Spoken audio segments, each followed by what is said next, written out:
ہمارے آقا علیہ الصلوۃ والسلام نے بہت پہلے فرما دیا تھا کہ قیامت قائم نہیں ہوگی کہ جب تک حجر اسود کو اس کی جگہ سے نہ اٹھا لیا جائے گا۔ 8 ذو الحجہ 317 سن ہجری، ان دنوں کرامتا جو فرقہ تھا وہ کافی زور پکڑ چکا تھا۔ کرامتا جس جگہ جس شہر میں جاتے وہاں کے شہر جی ہاں سارا سٹی ہی اجاڑ دیتے تھے۔ بڑھتے بڑھتے جب مقتدر باللہ کے زمانے میں یہ لوگ مکہ مکرمہ تک پہنچنے میں قابل ہوئے تو کرامتا کے سردار ابو طاہر سلیمان بن الحسن نے حرم مقدس یعنی کعبہ مکرمہ پر حملہ کر دیا اور اس قدر قتل عام کیا کہ زمزم کا جو کنواں ہے وہ حاجیوں کی لاشوں سے بھر گیا۔ جی ناظرین، یہ سب کچھ کیوں ہو رہا تھا؟ What is the reason behind this? وہ چاہتے تھے کہ کعبہ شریف پر جو گولڈ کا، جی ہاں آج بھی وہ پرنالہ موجود ہے جو گولڈ کا بنا ہوا ہے، سونے کا بنا ہوا ہے، اور مقام ابراہیم اور حجر اسود یہ چوری کر کے اسے لے جانا چاہتے تھے۔ حملے کے وقت 2 آدمی پرنالے کو اکھاڑنے کے لیے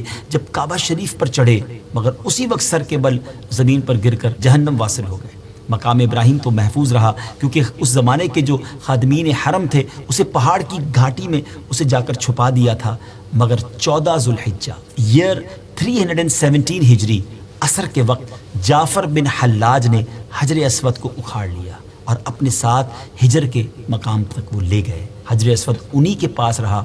ان سے بار بار اسلامی حکومتوں نے، جو زمانے کے لوگ تھے، انہوں نے مطالبہ کیا کہ اسے واپس دیا جائے۔ 50,000 سرخ دیناروں کی پیشکش بھی کی گئی مگر کوئی راہ نہیں نکلتی تھی۔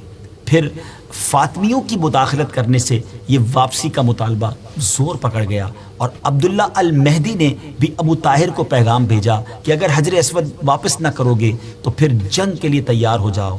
تو کرامتیوں نے یہ عذر پیش کیا کہ وہ دوسرے پتھروں میں مل گیا ہے، اب اسے الگ کرنا ممکن نہیں، ہمارے پاس حجر اسود کی کوئی نشانی نہیں ہے۔ اب علماء کرام کا ایک بورڈ بیٹھا اور انہوں نے فیصلہ کیا کہ ان سب پتھروں کو آگ میں ڈال دیا جائے۔